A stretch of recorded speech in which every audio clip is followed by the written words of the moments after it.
Hey, everybody. Just making sure I'm good to go here. Looks like I am. So I'm going to get started. I'm going to talk a little bit tonight. I am Dennis Scholl, the CEO and president of Oolite Arts. Thank you all for joining us.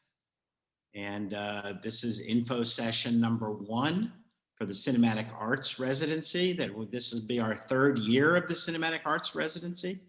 And the most important thing to notice on this slide is apply by February 15th. And that's the deadline for putting in your application. A number of people have asked me to take a minute and talk about what this is all about. And so we at Oolite Arts, our mission in life is to basically help artists. As Ellie Schneiderman, our founder, used to say, we want to help artists help themselves. And so as a filmmaker myself, when I came to Oolite, I knew that there was a real need in the community for an opportunity to go ahead and have people make their first feature narrative.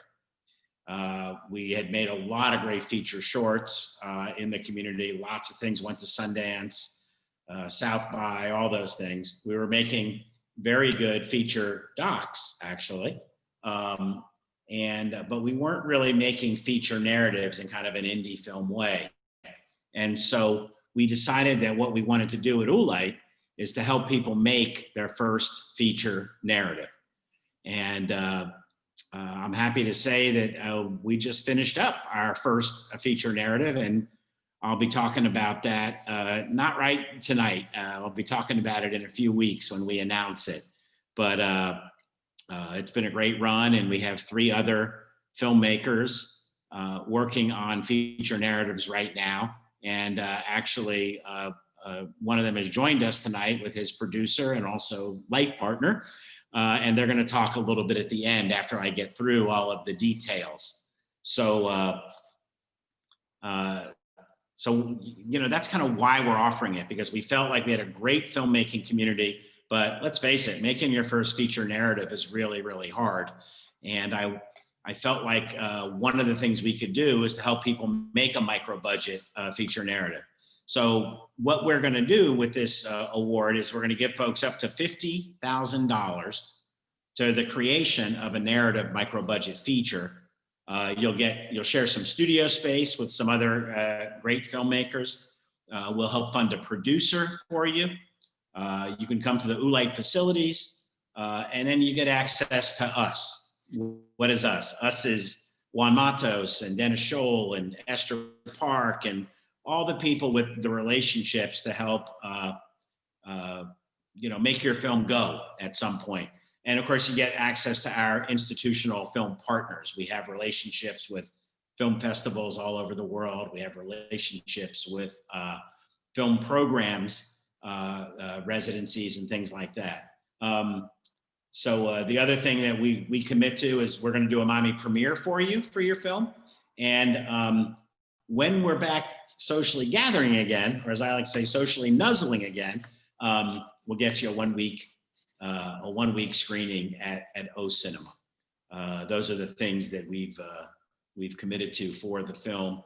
And actually, as the films have evolved the first 2 years, we've helped people with other things too. So it just depends. You know, it depends on where you're going, how you're doing, and what it is that you need. How are you eligible to apply? The rules are pretty simple. Got to be over 18. Got to be a full-time Miami-Dade resident. That's the real thing. And you have to have completed a narrative short of some kind. Those are really the 3 things. When you submit your film, again, what we're looking at is if you're going to win the residency, you should really have carved out time already for the development of your project. The majority of the residency period needs to focus on production, post-production, and festival strategy. Now, during the next month, we've got a ton of programming going on that can help you understand what it is to make a micro budget feature narrative. We're going to show you a micro budget feature narrative tonight. I think these guys actually made this film for like 10 G's or something. I mean, and it was the darling at Sundance back in January of last year, January 2020. The directors are going to join us later tonight.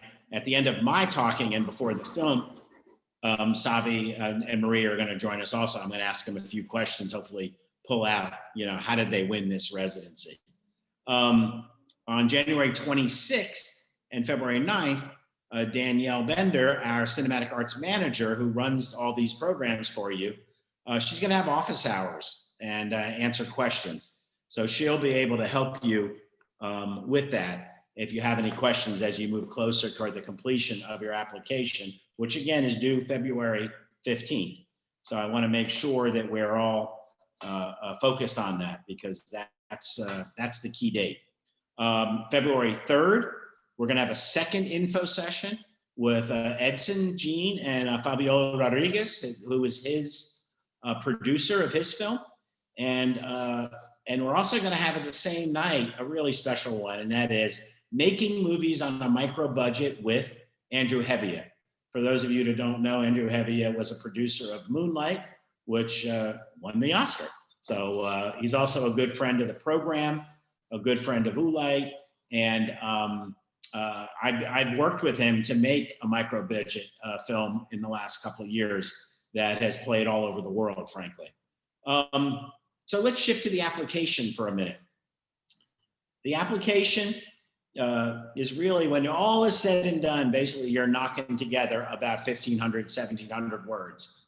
Number one, logline.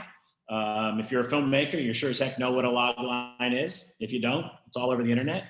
Synopsis, again, 500 words. We don't want you to spend an inordinate amount of time putting this thing together. We want your artistic statement, which is simply, give us your passion for the project. Tell us your creative vision. Tell us where you're going with the film. What are you going to do with the film as you make it? And then we want a statement of view of, can you make a micro budget feature narrative? How will you complete the film with the resources provided? After that, we want to hear your production timeline, and then just a little blurb on how does your film embrace micro budget filmmaking. I think tonight, when you see this film that's going to follow our visit, you'll be surprised how much you can do for $10,000. We have rental equipment within Oolite that you can borrow. It's free. I say rental, I mean, you can check it out, use it, bring it back. We got cameras, we got lights, we got all those things. Sound gear. Then we want your filmmaker bio. Give us that 1 or 2 paragraph bio that tells us what you've done as a filmmaker. We want your CV. And then we want a work sample. And we don't tell you what that work sample is, you just tell us. This program has evolved a little bit, this being the 3rd year. And I think the thing that will really stand out is that you show us that you're ready to rock and roll, that you're ready, that if we said, yes, it's you tonight, that you would be ready to go out and execute your film. I mean, that's what Edson has done. That's what Xavier has done. And that is how you're gonna, be successful in this contest, is show us that you've got the experience, show us that you've been on, films, done films, but you're ready to make your first feature. So that is exactly what we're looking for. It's what kind of applicant are we looking for? We're looking for somebody that can hit the ground running, basically. We're also looking for films that are connected to the community. Your film needs to be made in Miami, in Miami-Dade, and it needs to be connected to the community. This is Oolite's a Miami-based organization. The people we fund, the artists we fund, the filmmakers we fund are all Miami-Dade residents. So we want you to be able to show us why your film is oh so Miami, or as my friend A-Hole Sniffs Glue says, Miami full-time. # Miami full-time. We're looking for filmmakers who can write and direct to this budget. We're not giving you $50,000 for you to go out and raise another $450,000. This is a micro budget feature. The money you get is the money that you will use to produce the film. But with that 50, you got to show us that you can stay in budget, but still deliver the creativity and quality of the film that we need to see. And I think that's a little harder than it sounds. I've made some films for under $50,000, and I made some films for over $50,000. You know, you have to create a certain type of film, a certain type of structure in your film that will allow you to make a film within that range. So let's go to the timeline and the jury process. So February 15th, applications closed at 6 p.m. Late March, we'll be announcing the winners. We, meaning me, Danielle, Esther Park, whoever you know at Oolite, we do not choose the winners. We bring in an independent jury of experienced micro-budget filmmakers, and they read all the applications. Every juror reads everybody's application, so that means your application is going to get read at least 5, 6, 7 times.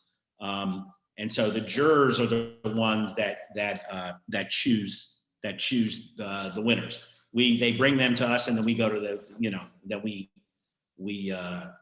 we take the jury's recommendation and make sure that it works.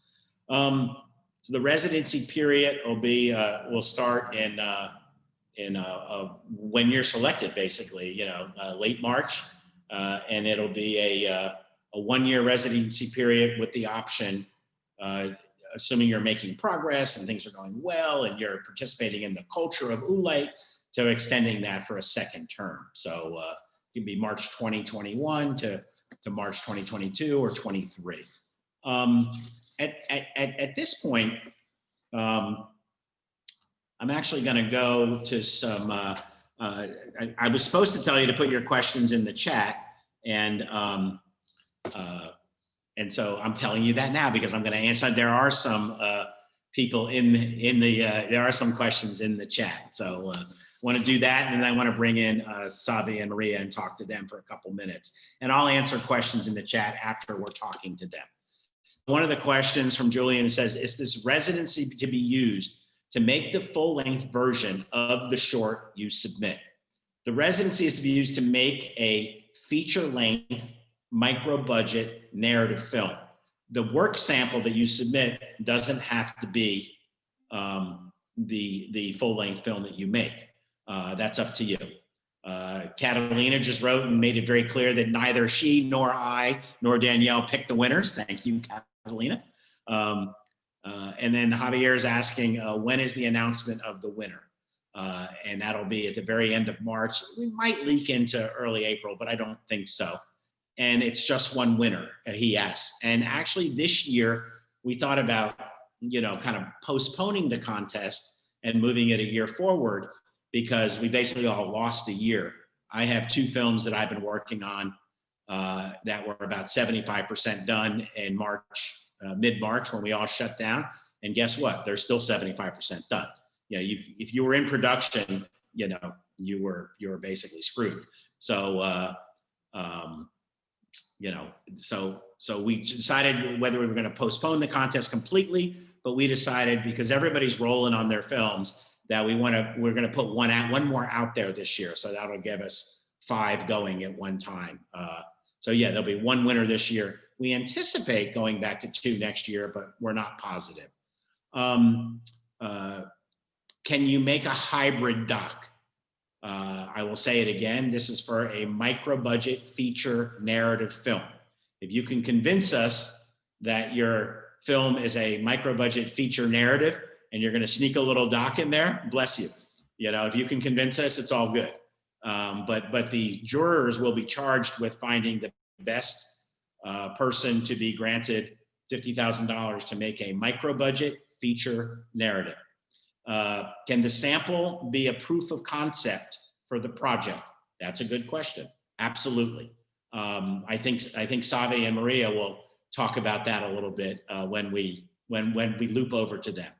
Will the winner be able to allocate a small salary for themselves from the budget? Absolutely. As long as you can deliver us a micro-budget feature narrative for the $50,000, you can absolutely allocate compensation for your time. We believe artists should be paid for anything they do and everything they do. So the answer to that is absolutely. So with that, I'll keep answering questions as they come in. But with that, I'd like to ask Danielle to bring in Xavier, Medina, and Maria Cotarelo so that I can talk to them on screen. Do we know that we don't have them potentially? They may be, I'm not sure. We had a power outage of some kind. There they are. They're hopping on. That's the right answer. Okay. Let's see these dudes. There they are. All right. Hi, guys. Hello. We're going to see, wait, we're going to see your faces. I want faces. Hold on. Faces. We're new to this. Well, while you're deciding whether we can see your faces, we're going to get started anyway. So the first thing I want to ask you guys is, how did you win? In other words, what was it that you think was in your application that motivated the jurors to, there you are. Hi, guys. Hey. In case you're not sure, everybody, that's Xavi on the left and Maria on the right. The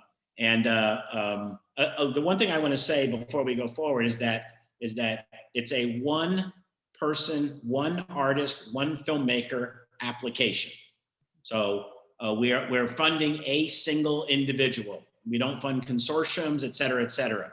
Xavi, when we asked him who he wanted to produce, we thought, well, we're going to bring in these people to help him produce. He said, I want Maria. And by the way, between you, me, and the audience, this is the best damn decision he ever made.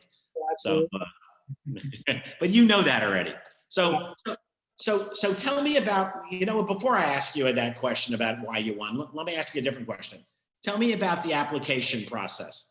Were you guys stressing? Did you sweat it? I mean, were you, tell me how you were feeling in the 3 days before you sent your application in. Oh, I was super stressed about it. Funny story is I heard about it on a Friday, and Saturday was the last info session. And I didn't want to apply. Like, I truly felt I wasn't ready for it. And then Maria was the one who convinced me. And I did. And that was part of my application, being honest with you guys about how I felt during that process. Yeah. And when you filled out the application, was it difficult? Were there any areas that asked questions you were like, why are they asking me this? Or I don't understand, what this question is. No, I mean, it was super straightforward. The whole process is pretty simple. I guess it was more on my part that I was anxious. How could I portray to you guys that I was as ready as I was with my idea? But yeah, I mean, the actual application is really, really simple. So what was the status of your idea when you applied? I think people would be interested in that too. I only had a logline, to be honest. Like, I had this, I was pretty sure about how I wanted the film to look, the aesthetic and the tone of it. But the actual narrative structure of it was still pretty, there was not much there. And I remember at some point during the process, I mentioned this to you, and you were like, I remember you told me that you weren't looking for a solid, completed script. You were looking for ideas that were being developed. Yeah. And that was one of the things that gave me, energy to continue. Yeah. Tell people a little bit about the two of your backgrounds in filmmaking, because this is your first feature narrative. Tell us about a little bit of your background. What had you done as of the day that you applied, and tell them how you make your living and what you had worked on a personal level. Yeah, I mean, I went to school first. I did undergrad and master's in film. And then I was working in commercials, which is pretty much the only option most film students get to put food on the table. And I did that for 15 years. And yeah, and then I did commercials, music videos, short films. I did a bunch of short films. which I guess it was something that helped me during the application process. But I had zero experience with a feature length project, at least not in as a department head, if you will. And then Maria is actually an architect, but she worked a bunch in production in New York City. And I knew how incredibly organized and driven she was. And I'm super creative, but not very organized. So I knew I needed someone like her. I think the beauty of filmmaking is that it takes 15 people to make a 5-minute short. And I love that because I'm a good team building guy, but I'm like you, Xavier, I mean, I'm not super organized. I just, you find a way to get stuff done, and you surround yourself with people that are really talented. You don't have to know. I mean, you know how to run a camera. I don't, I know how to tell a story. Some other people don't, you don't have to be that person to win this contest. You have to be, you have to have had a lead role in a creative role. And there's lots of ways to make a film and lots of pieces to contribute. Maria, what kind of production did you work on when you were up in the city? I mostly did commercials, a little bit of print, and then I started working with Xavier when he did his first music video, and then the short films, and then I kept putting pieces together, mostly concerned about budget, and since this is a micro budget, was really challenging in that sense. Trying to have him have all his stuff as camera department and the lenses and all that, and trying to do my part, which is the art department that I love, but at the same time having consciousness about the money and how to distribute it all so we can, make a film at the end. That's the goal. Tell people where you are in the process right now with your micro budget feature narrative. Where are you in terms of completion? We're in post-production. We're editing right now. I'd say I have about 1/3 of the movie put together. I'm editing as well. It's not necessarily something I would recommend, but in my case, in my specific project, it was really helpful for me to be, in charge of post as well. And then I'll have someone come in for audio mixing and scoring the film. Yeah. And again, when you're ready for audio mix, I can, help you with that in terms of directing you to the guys that I use regularly. And again, I was speaking to the audience before and saying, look, we're going to be with you, every step of the way here. And these guys are a perfect example. They've gotten to work with Andrew Xavier. They've gotten to work with Kareem Tapsh. They've gotten to work with Jason Jeffers. When they've needed help, the one thing I will say about these two folks in front of you is they've asked for it. I mean, a lot of times when you get a grant from somebody, you get really nervous and you're like, I don't want to tell them I'm having a problem here, a problem there. The most important thing to do is to tell us you have a problem early.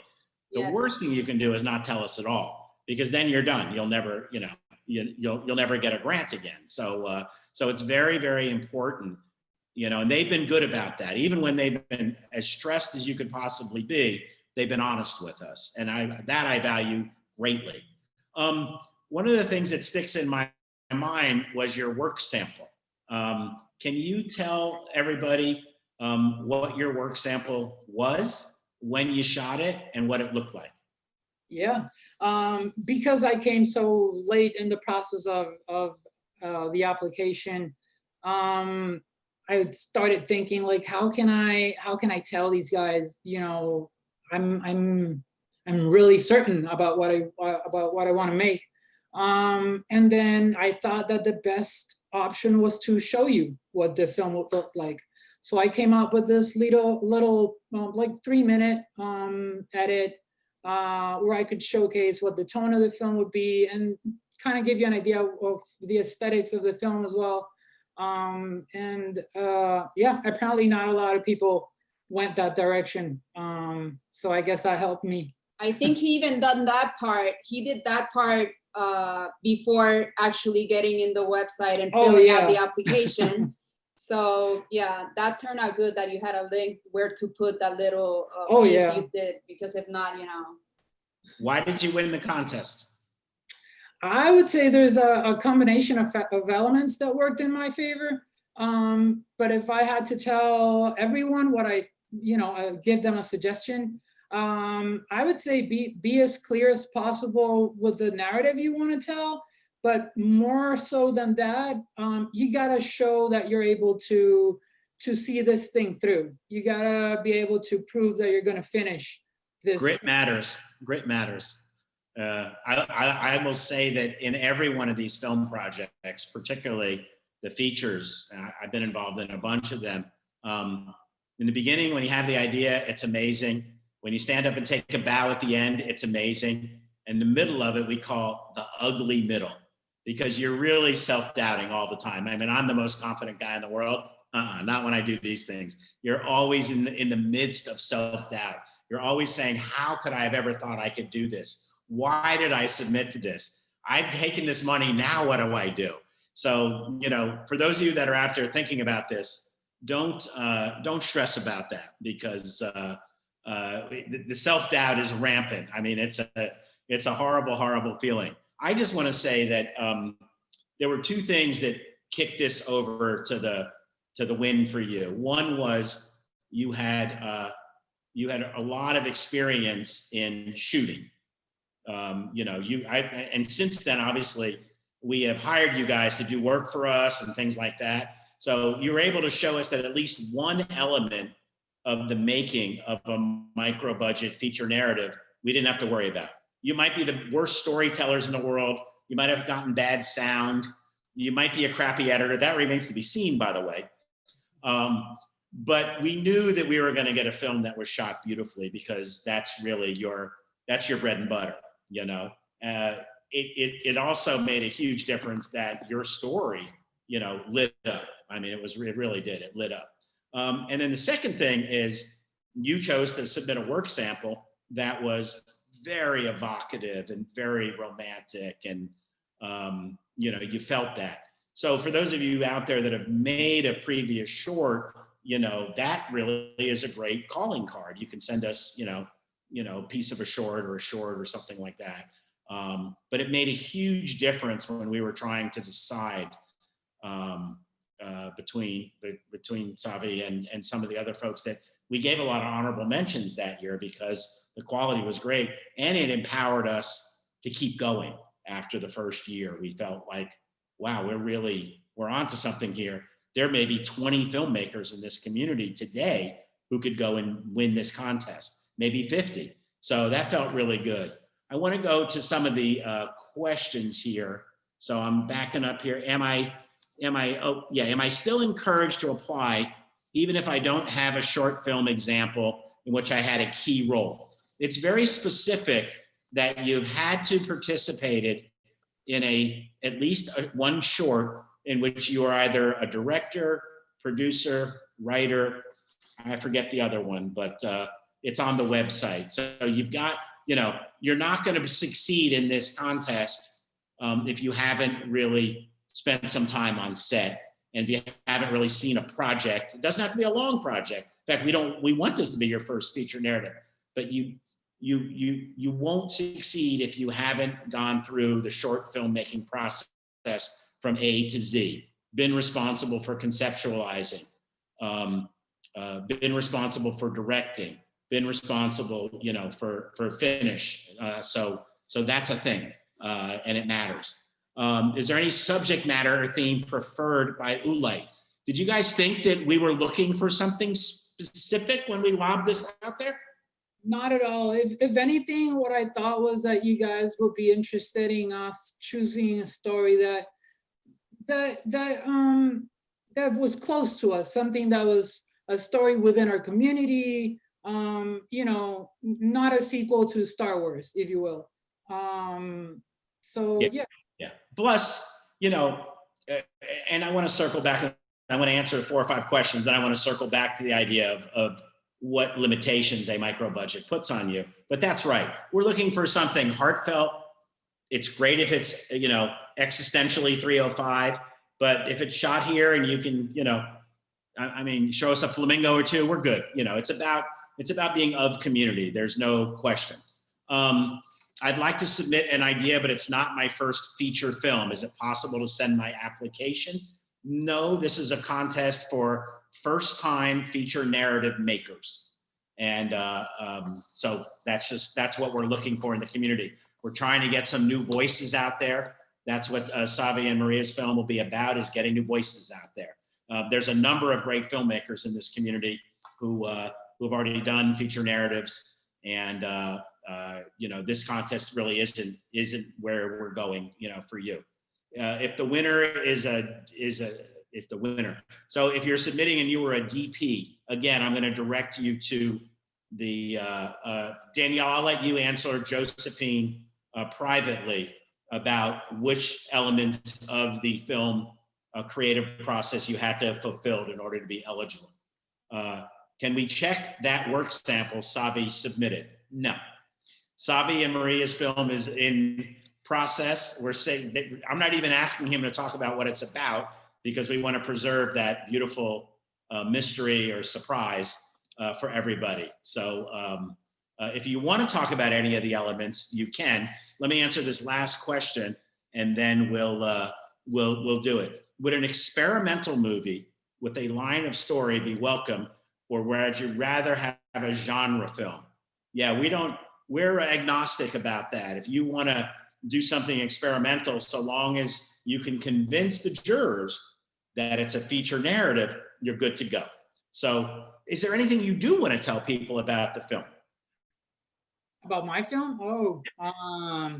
No, I would say I did follow those rules that I set for myself, which were telling a story that was very from here, from South Florida. And I wanted a film that I could make with my friends and my colleagues. I didn't want to have to be trying to network with people that are above me, if you will. Something that I told us in the beginning that stuck with me was that you should network horizontally. You should look for your buddies, for people that have more or less the same experience you have. That's not to say you can't hire someone that knows more of this or that. But that core group should be like your friends, your family, your colleagues. So before I go to the next question, my buddy Hansel submitted, tell people what kind of limitations the budget made you build into the story during pre-production when you're writing the script. Like you said, there's not going to be a lot of CGI, super motion graphic effects. What did the budget do to your story, or what did your story do to respond to the budget? I honestly tried as much as possible not to let the budget influence the story while I was writing. I did the best that I could not to even think about the money, but within a realistic, within reality. But what I did do was think of how it was going to affect the equipment I could use versus the human resources I could have. And the truth is that you can choose one or the other. Either you spend your money on people, or you do a lot of it yourself and you get the lenses you want to use, for example. You can't do both. Right. Yeah, I think that you have to understand that you're going to be making a film in which your choice of sets, the number of people you have acting, locations, things like that, number of cameras you're using at one time, that's you got to write a film. And again, for those of you that are going to stick with us this month, Andrew Xavier is going to talk about this ad nauseum, and he will really convince you that you have to. Xavier said something really interesting, which he didn't write to the budget. By the same token, he had done a lot of production and knew what he could do. He knew how to make $50,000 look like 150 or 200 because of his shooting abilities. So yeah, somebody asked a question that I want you guys to answer, and that is any recommended movies to watch, read, tone, subject, etc. Did you guys look at micro budget films at all and think about, oh, that was smart, we're going to do that, I wish I'd done that type of thing? We did. A lot of them were recommended by Andrew. it was, to be frank, it was kind of weird because a lot of these films, they're not the most beautifully shot. They don't have the best sound, which is absolutely natural for this kind of budget. But I kind of felt like the bar was being set a little low for us, if we compare it to those. So I did watch them. I did want to have that frame of reference. You felt you could do better in terms of production quality. Right. Yeah. But Production value. Interesting. Yeah. Well, it's gotten easier though, too. It's gotten easier to have better production value for less money. I never shot on film. So I never shot one frame of film. When I came to filmmaking very late, obviously, in my life, I'm still a newbie. I only shot digital. And so I wouldn't know what that meant. A couple other questions. How long do you recommend the work sample to be? It says it can be up to 20 minutes, but how long do you recommend? The jurors are probably going to look at 100 to 100 plus applications. So to the audience, I would say, if you can hold us for more than 3 minutes, you're doing a great job. Wasn't yours only about 3 minutes? I think maybe it might be less than 3. Yeah. So, This yeah. And without describing or without telling any tales about Xavier's film or his work sample, I would say that his work sample was mood evocative. It wasn't telling us a character. It wasn't telling us a story.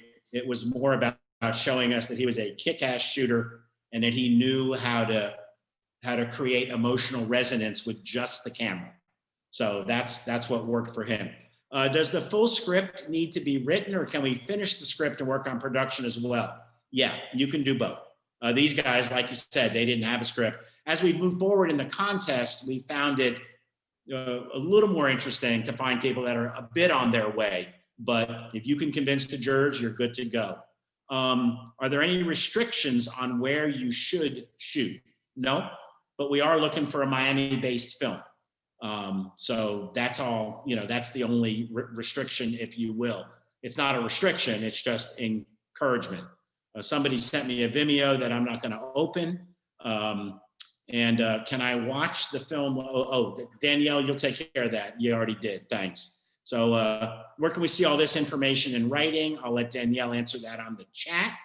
And I think I had one more here that I missed. Maybe not. Okay. No, I'm just looking at all the Q's and the A's.